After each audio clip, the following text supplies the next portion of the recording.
I guess you've seen this before in my workshops, in some pronunciation classes and everything. This is how I do it.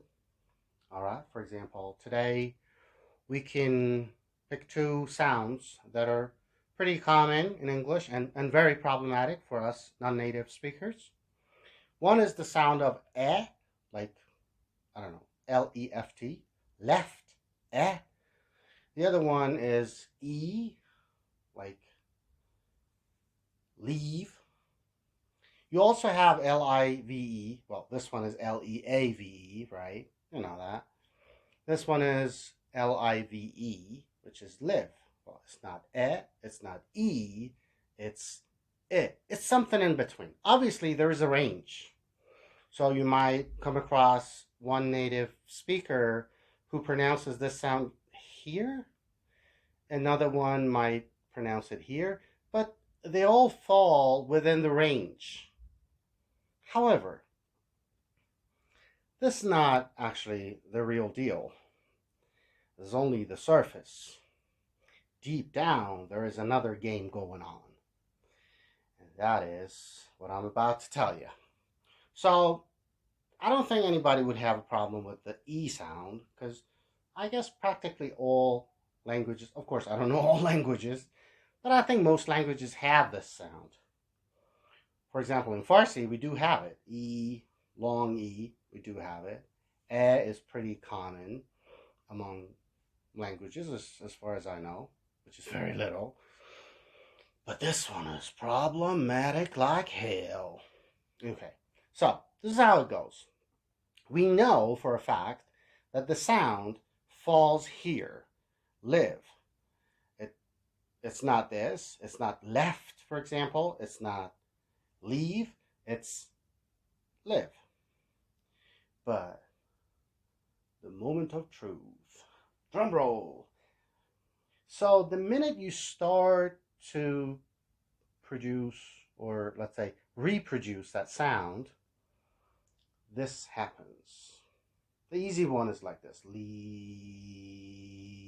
So we can sustain it. The other one is left. You can sustain that.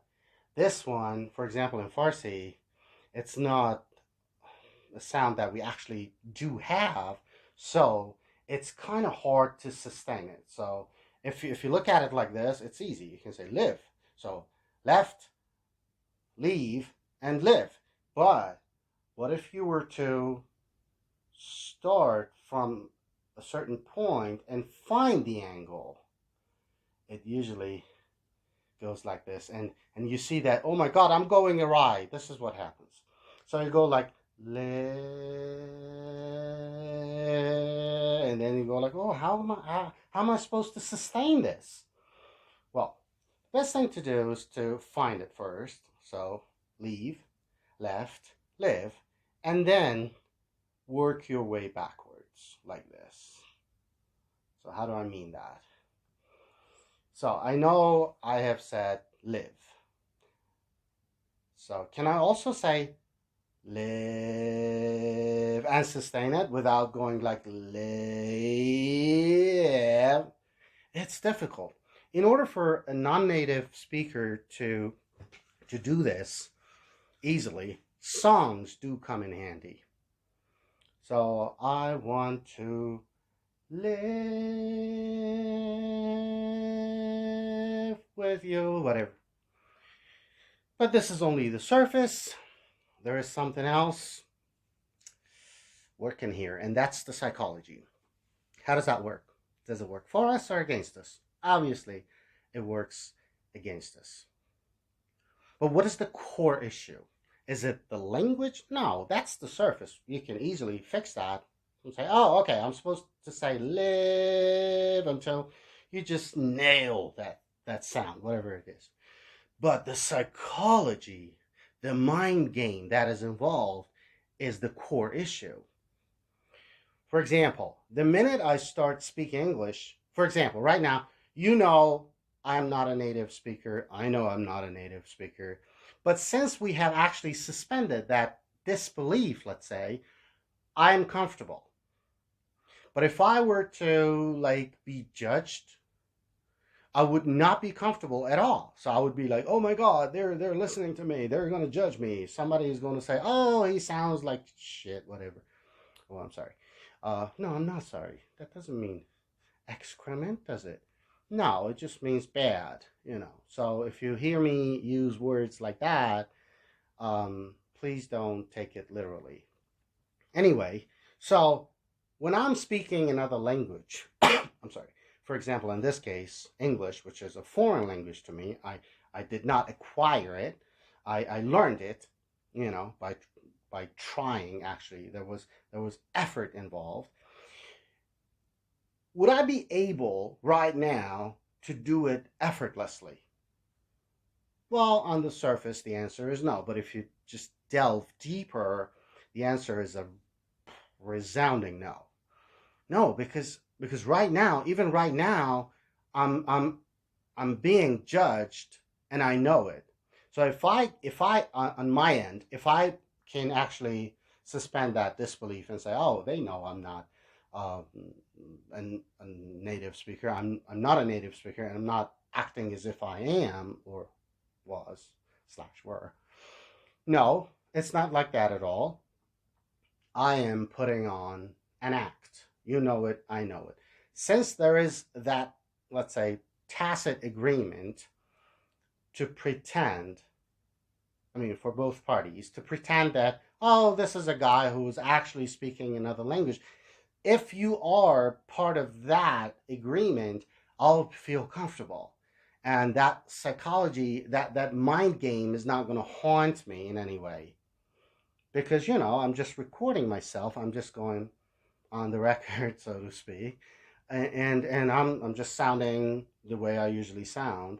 Whether it's good or bad is not my problem. It's the problem of the person who's judging me. So if I can actually project that judgment over to the judger, let's say, I'll feel comfortable.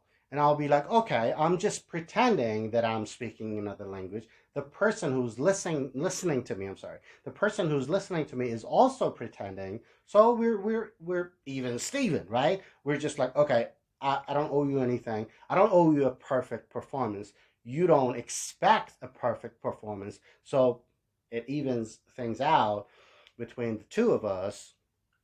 And then I'll feel, oh my God, I'll feel that uh, relief. And that manifests itself at around here, my vocal box or vocal whatever, you know.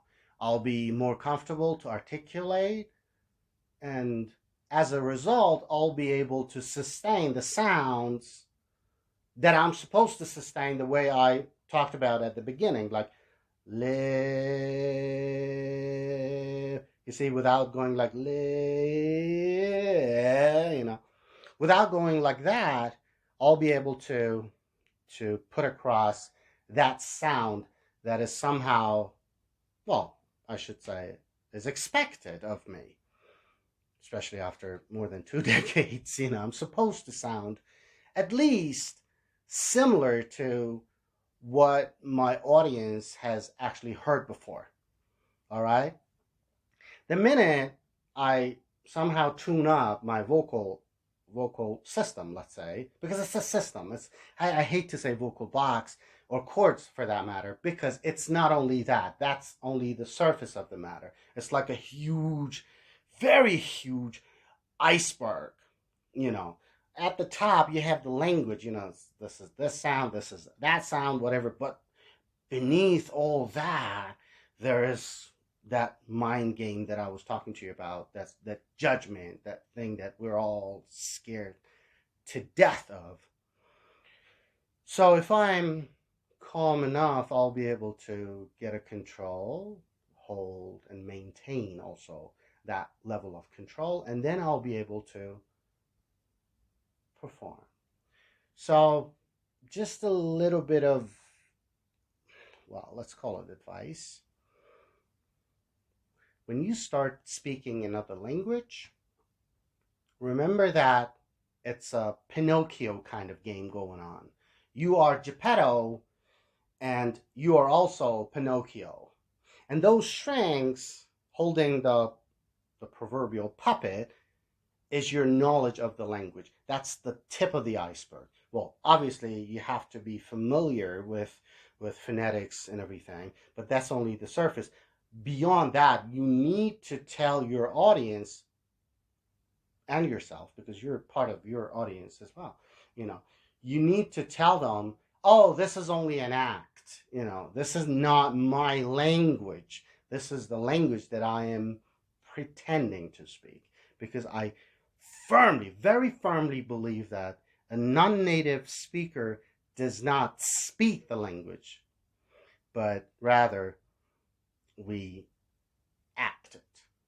We act the language out. And acting it is not enough. You have to act it out.